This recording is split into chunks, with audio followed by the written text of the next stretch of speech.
반갑습니다. 오늘도 하나님께서 주실 말씀 기대하며 먼저 잠시 기도하겠습니다. 살아계신 하나님 아버지, 은혜를 감사합니다. 오늘도 하나님께서 허락하신 하루 시작하기 전 말씀 받고 나아가기 위하여 하나님 앞에 구별하여 저희들의 시공간을 드리며 마음 문을 엽니다. 아버지께서 인도하여 주실 생명의 말씀을 이 시간에 허락하여 주시어서 세상에 살지만 하나님 나라의 백성으로 부끄럽지 아니하는 승리의 삶이 될 수 있도록 축복하여 주시옵소서. 저희들에게 오늘 이 아침에 허락하여 주시는 이 말씀이 오늘 우리들의 발길을 인도하는 빛이 되게 하시고 힘이 되게 하시고 능력이 되게 하시고 저희들의 어두움을 밝게 비춰주는 하늘을 향한 밝은 빛 되도록 은혜 위에 은혜를 더하여 주시옵소서. 감사드리오며 예수님 이름으로 기도하옵나이다. 아멘. 오늘 함께 묵상할 하나님의 말씀은 예레미야 애가 제4장 말씀입니다. 4장 21절과 22절 두 절 말씀 보려고 합니다. 예레미야 애가 4장 21절과 22절 말씀입니다. 네, 성경을 펴셨으면 우리 같이 읽도록 하겠습니다. 시작. 우스 땅에 사는 딸 에돔아, 즐거워하며 기뻐하라. 잔이 내게도 이를지니 내가 취하여 벌거벗으리라. 딸 시온아, 내 죄악의 형벌이 다하였으니 주께서 다시는 너로 사로잡혀 가지 아니하게 하시리로다. 딸 에돔아, 주께서 내 죄악을 벌하시며 내 허물을 드러내시리로다. 아멘. 아멘. 예레미야 애가 제4장은 1절에 보면은 첫 단어가 슬프다 이렇게 말하고 있습니다. 1절에 슬프다로 시작해서 오늘 본문 21절, 22절 전체 내용으로 보면 기쁨으로 끝납니다. 슬프다에서 시작해서 기쁨으로 끝나는 그 변화에는 과정이 있습니다. 오늘 그래서 예레미야 애가 4장을 이렇게 세 대지로 나눌 수가 있는데요. 먼저는 현실이 어떤가 하는 것이죠. 현실은 슬프다 했으니 슬픈 현실일 것입니다. 그리고 그 슬픔의 원인이 어디에 있는가 하는 것을 보여주고 또 마지막에는 그 결과가 무엇인가 이것을 기록한 것이 오늘 예레미야 애가 4장입니다. 그럼 먼저 이 말씀을 받는 백성들의 현실이 어떤가 1절부터 10절까지의 내용이 그것을 담고 있는데요. 한마디로 말씀드리면 참상입니다. 참상이에요. 자, 1절 한번 같이 읽어볼까요? 시작. 슬프다 어찌 그리 금이 빛을 잃고 순금이 변질하였으며 성소의 돌들이 거리 어귀마다 쏟아졌는고. 여기 보면 세 가지를 이야기하는데요. 금은 빛을 잃었고 순금은 변질되었습니다. 성전의 돌들이 거리 어귀마다 쏟아져 버렸습니다. 부서져 버렸습니다. 버림받았습니다. 여기에 보면은 금이 빛을 잃고 순금이 변질했고 성소의 돌들은 거리마다 쏟아졌다. 이것을 동등하게 보는 것이 아니라, 즉 1과 2와 3을 이야기하는 것이 아니라 1과 2는 3이다라는 것인데요. 다시 말씀드리면 금이 빛을 잃고 순금이 변질되었으므로 성전의 돌들은 거리마다 쏟아졌다, 깨어지고 부서지고 버림받았다라는 것입니다. 그 현장의 모습을 1절에서 10절 사이에 보면은 다양하게 설명을 해주고 있습니다. 목이 말라 혀가 입 천장에 붙어버렸습니다. 음식 냄새 풍성하던 골목마다 텅 비어서 공허한 거리가 되었습니다. 불타버린 소돔성, 우리는 이 멸망의 죄로 인한 멸망의 소돔성 대표적으로 이야기합니다. 하나님께서 참다 기다리다 못해서 결국은 불로 심판한 그 성이 소돔성이에요. 그래서 전통적으로 이 죄로 인하여 하나님의 심판받아 불에 타버린 그러한 모습을 소돔성을 이야기하는 것을 우리는 주저하지 않습니다. 그런데 예루살렘은 어떻다고요? 소돔성보다 더하다고요. 7절과 8절 말씀에 보면은 아주 단적으로 표현하는데요. 7절은 전에는 그랬고 8절은 이제는 그랬습니다. 전에는 어떠했습니까? 존귀한 자들의 몸이 눈보다 깨끗하고 젖보다 희미여 산호들보다 붉어. 이것은 순수함을 말합니다. 그들의 윤택함이 선명함이 갈아서 빛낸 청옥 같더니 그랬습니다. 푸르고 찬란하게 빛나는 그 보석 같다는 거예요. 깨끗했다는 것입니다. 순결하고 성결했습니다. 제 색깔을 분명히 드러냈습니다. 그런데 이제는 현실은 어떻다고요? 그들의 얼굴이 숯보다 검고 그들의 가죽이 뼈들에 붙어 막대기같이 말랐다. 어느 거리에서든지 알아볼 사람조차 없다라고 말합니다. 그런 사람이었는지, 그런 존재였는지, 그러한 존귀함이 있었는지, 그러한 거룩함이 있는지조차 알아보지 못한다는 것입니다. 어디에서도, 성전에서뿐만이 아니라 거리에서도 알아보지 못합니다. 예루살렘이 아니라 이방 땅에서도 알아보지 못합니다. 성도로서가 아니라 세상 사람으로서도 그 안에 거룩함이 있는지 알아볼 수가 없을 만큼 피폐해졌습니다. 내가 예수를 믿습니다. 내가 하나님을 사랑합니다. 내가 복음으로 삽니다. 증거되지 않으니까 알 수가 없는 거예요. 남들 아파하는 거 다 아픕니다. 남들 힘들어하는 자리에서 똑같이 땅바닥을 치고 주저앉습니다. 남들 좌절할 때 똑같이 좌절합니다. 구별이 없어요. 전에는 할렐루야 하나님 영광 찬양하며 감격하며 뛰며 두 팔 벌려 찬송하며 박수치며 하나님의 영광을 드러냈는데 이제는 다를 바가 없다는 것입니다. 에스골 골짜기에 생명 없는 뼈들과 다를 바가 없습니다. 알아볼 수가 없어요. 그 전에 무엇이었는지, 그 전에 누구였는지, 그 전에 직분이 뭐였는지, 그 전에 사명이 무엇인지. 청옥 같았으나 아무도 알아보지 못한다. 더 암담한 것은 원인이 밝혀지고 있습니다.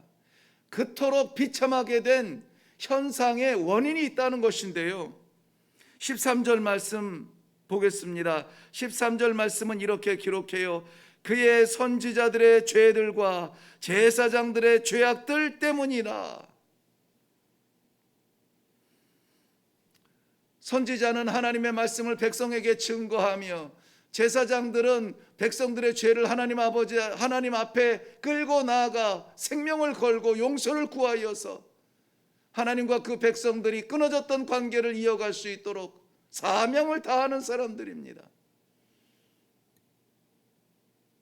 그런데 그 사명 다해야 되는 선지자들의 죄악, 그 사명 다해야 되는 제사장들의 죄악, 바로 이 지도자들의 죄악 때문이라고 말하고 있습니다. 예레미야 선지자는 눈물의 선지자였습니다.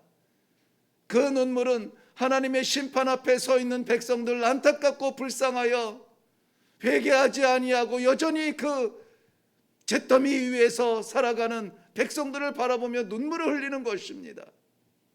또 다른 눈물은 그 백성들에게 이 진실을 알려야 되는 선지자들과 제사장들이 하나님의 말씀을 증거하는 대신에 사람의 귀에 즐겁고 듣기 좋고 재밌고 신나고 달콤한 속삭임으로 풍요를 누리던 지도자들, 하나님의 이 진리를 외치는 예레미야 선지자가 갇히고 맞고 뺨 맞고 죽음 가운데 던져지는 것은 백성들이 던진 것이 아니라 그를 시기하는 선지자들이요 제사장들이 그렇게 했다는 것입니다.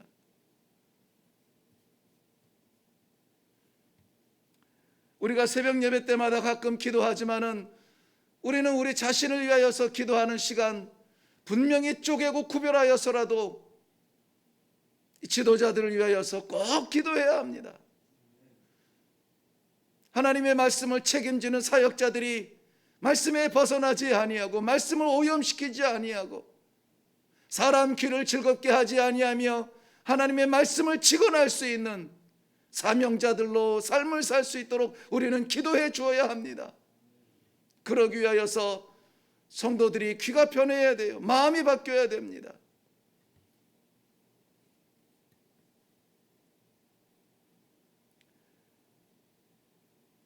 내가 듣기 좋고 내가 이해가 되고 내가 편하고 내 마음이 흡족한 그런 말씀에만 박수를 보낼 것이 아니라 때로는 가시 같고 채찍 같고 몽둥이 같으며 때로는 받아들일 수 없는 십자가를 치라는 말씀인 것 같지만 하나님의 말씀이 분명하다면 우리는 아멘으로 받을 수 있어야 돼요. 엘리야 선지자는 바알과 아세라 선지자 이방의 선지자들과 제사장들과 싸웠어요. 그런데 예레미야 선지자는 같은 하나님을 부르는 사람들, 그들과 싸워야 하는 이 현실에 눈물을 흘릴 수밖에 없었던 것입니다. 사람의 귀를 즐겁게 하면 될 줄 알았습니다. 아이고 나가세요, 이길 겁니다. 붙으세요, 살 겁니다. 잘 돼야죠. 그렇지만 그건 잠시예요. 15절 말씀에는 그 결과가 이렇게 나옵니다. 사람들이 그들에게 외쳐 이르기를 저리 가라, 부정하다. 저리 가라, 저리 가라. 만지지 말라.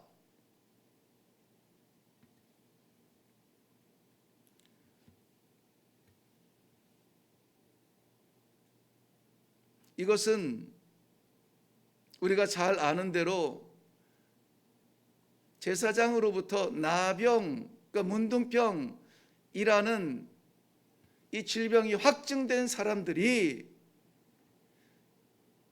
사람들에게 그 깨끗함 정결함을 지키게 하기 위하여서 스스로 멀리하는 것입니다.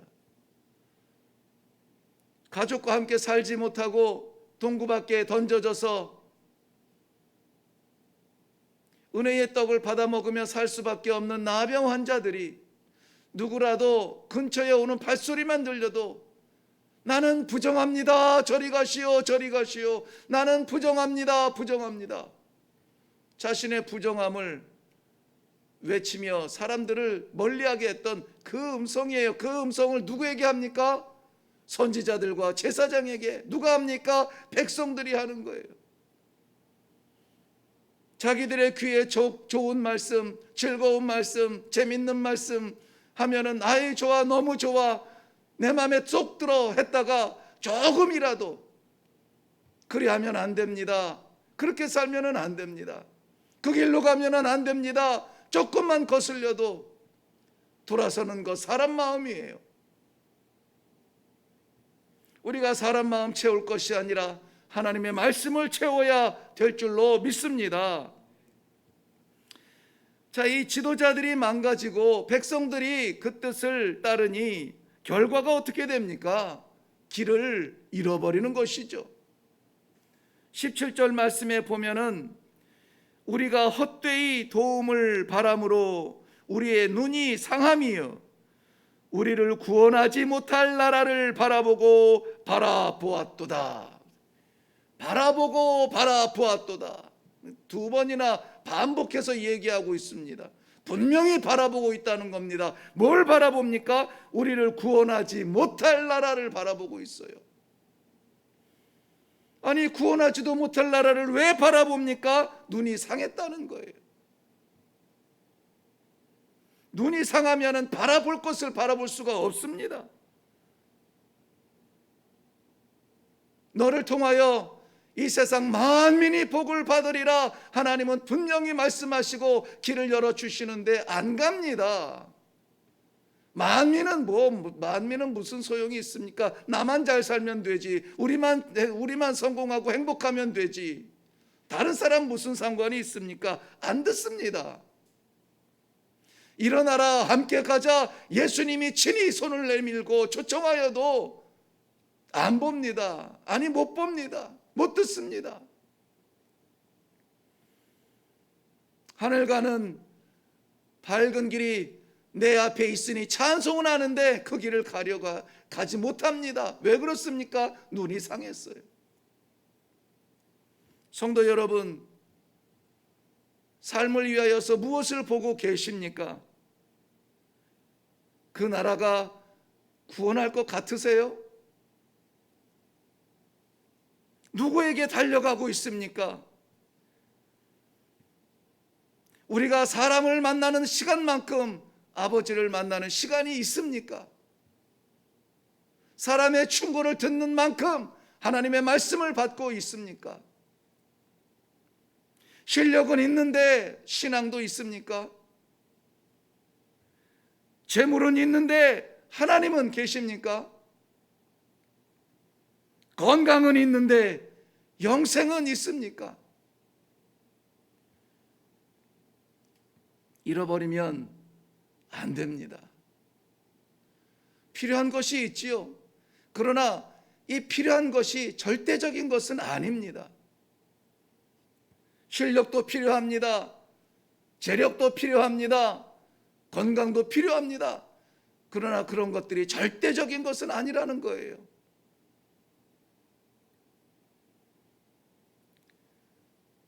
성도들에게 있어서 절대적인 것은 무엇일까요? 사랑하는 성도 여러분, 우리가 이 성도의 길을 잃어버릴 수 있는 이 위기 속에서, 위험함 속에서, 사방에서 우겨싸며 우리의 눈을 가리고 우리의 귀를 막으며 성도의 존재로 증거되지 못하는 삶을 살게 하려 하는 이때에 우리는 어떻게 해야 합니까? 22절 말씀 보세요.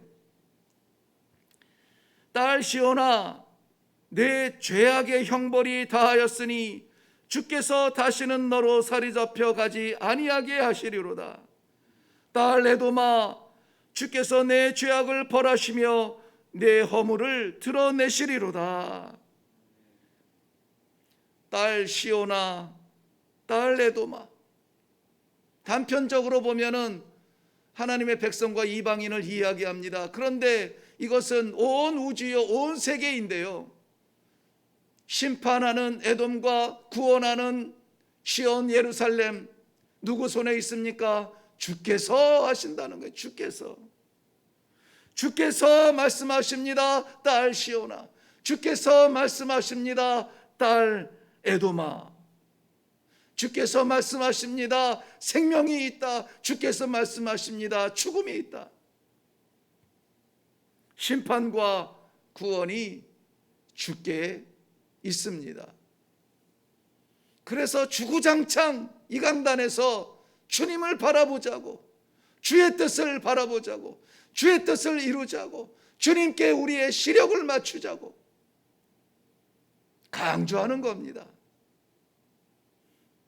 내가 사는 것 같지만 내가 사는 것이 아니라 하나님의 섭리 가운데 삽니다. 이것이 성도의 고백입니다. 오늘도 우리가 열어갈 하루가 아니라 하나님께서 인도하실 하루를 살아가시기를 바랍니다. 세상의 길은 잃어버려도 괜찮습니다. 그러나 하늘 가는 길은 잃어버리지 말아야 되지 않아요? 세상에서 우리가 계획하는 거 다 이루지 못해도 괜찮습니다. 그런데 하나님께서 맡기신 사명은 다 해야 되지 않을까요? 오늘 저는 말씀의 제목을 기뻐하라 이렇게 잡았습니다. 기뻐하라. 기뻐하라. 주께서 너를 바라보시고, 기뻐하라. 주께서 여전히 소망을 가지시고 말씀을 주시며, 기뻐하라. 주께서 우리를 회복시켜 주실 것입니다.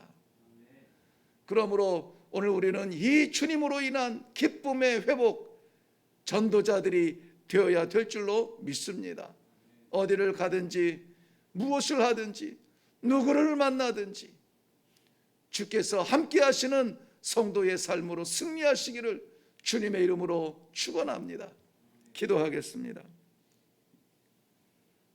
기뻐하라, 기뻐하라. 말씀하여 주시고 약속하여 주시고 명령하여 주시는 하나님 아버지, 은혜를 감사합니다. 아직도 어둡습니다. 아직도 어렵습니다. 아직도 길이 보이지 않습니다. 그러나 이 아침에 하나님께서 말씀하여 주심으로 말미암아 가야 될 길, 봐야 될 것 분명하게 보여주시니 감사합니다. 주님 바라보며 주님 말씀 받으며 주님 말씀 따르며 살아가는 성도들의 삶이 되게 하여 주시옵소서. 감사드리오며 예수님의 이름으로 기도하옵나이다. 아멘. 이 아침에 우리 말씀을 받았으면 먼저 기도할 수 있기를 바랍니다. 특별히 어려움 가운데 있는 성도님들에게 큰 위로의 말씀이 된 줄로 믿습니다. 기뻐하라.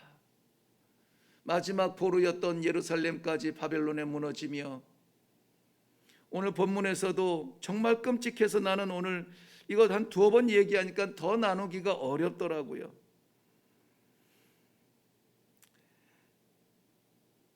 여인들이 굶주림에 자기의 자녀들을 뜨거운 물에 넣어 삶아 먹었다라고 말합니다. 그 끔찍한, 근데 우리는 아직 그 정도까지는 아니지 않습니까? 외형적으로는 아닐 수 있습니다. 그런데 우리 심령이 길을 잃어버리면 이거보다 더 무서운 결과를 맞이하게 돼요. 그러므로 다른 것 채우기 전에 하나님, 이 마음에 이 말씀 피폐해지며 이 말씀 참상 가운데 던져지기 전에 하나님의 말씀이 다시 한번 회복되게 하시고, 하나님을 향한 우리의 신앙이 다시 회복되게 하여 주시고, 우리의 심령에, 우리의 삶에, 우리의 꿈에, 우리의 가정에, 우리의 비전에, 우리 교회에, 이 나라에, 이 땅에 살아계신 하나님의 이름이 다시 한번 찬송으로 영광 돌려지며 아버지의 이름을 부를 수 있는 그러한 성도가 되게 해달라고, 그러한 가정과 교회가 되게 해달라고 이 시간에 기도할 수 있기를 바랍니다. 말씀은 살아있습니다. 하나님의 약속은 반드시 이루어집니다. 기뻐하라, 내가 너를 회복시켜 주리라. 오늘 결론의 말씀처럼 어떤 형편일지라도 우리 아버지께서 반드시 회복시켜 주실 것을 믿고 기도합시다. 다 같이 있는 그 자리에서 주님 감사합니다. 회복의 소망을 감사합니다. 기뻐하라 하시니 무작정 기뻐합니다. 형편이 안 돼도 기뻐합니다. 우리의 마음에, 우리 영혼이 춤추는 심령의 기쁨을 회복시켜 주시옵소서. 다 같이 기도하며 이 하루를 시작하겠습니다. 기도하겠습니다.